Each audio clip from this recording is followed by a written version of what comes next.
تکبیرات کا مسئلہ ہے کہ ہر نماز کے بعد ایک دفعہ تھوڑی آواز کے ساتھ تکبیر پڑھنا لازم ہے، واجب ہے۔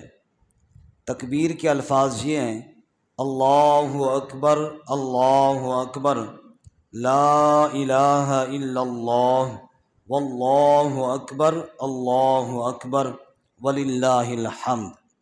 ہر نماز کے بعد چاہے مرد ہو چاہے عورت ہو، چاہے امام ہو چاہے مقتدی ہو، چاہے مسبوق ہو چاہے لاحق ہو، ہر ایک نے نماز کے بعد ایک دفعہ ان کلمات کو پڑھنا ہے۔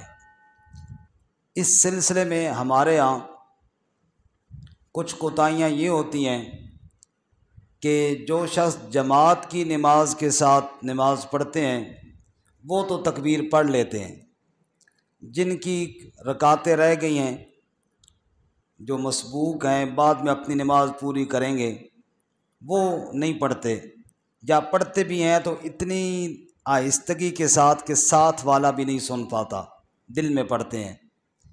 تو ان کو بھی چاہیے جن کی رکعتیں رہ گئی ہیں کہ وہ بعد میں تھوڑی آواز کے ساتھ پڑھیں، اتنے اونچی آواز مقصد نہیں کہ پورا حال گونج اٹھے، بس ساتھ والے تک آواز پہنچ جائے، ہلکی آواز کے ساتھ وہ بھی پڑھیں۔ اگر جماعت کسی کی رہ گئی ہے، اس نے الگ نماز پڑھی ہے، وہ بھی پڑھیں۔ اسی طرح عورتیں بھی پڑھیں۔ ہاں اتنی بات یہ ہے کہ عورتیں آواز اونچی سے نہ پڑھیں، آہستہ آواز سے پڑھیں، لیکن عورتوں پہ بھی ہے کہ وہ بھی تکبیرات تشریق پڑھیں۔ ہر نماز کے بعد ایک دفعہ آواز سے پڑھنا واجب ہے۔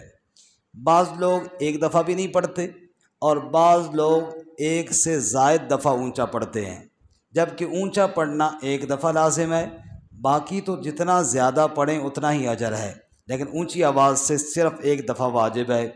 جتنا زیادہ ان دنوں میں خصوصاً آپ تکبیرات کو پڑھیں گے اتنا ہی اجر کا باعث ہے۔ اللہ ہم سب کو عمل کی توفیق عطا فرمائے۔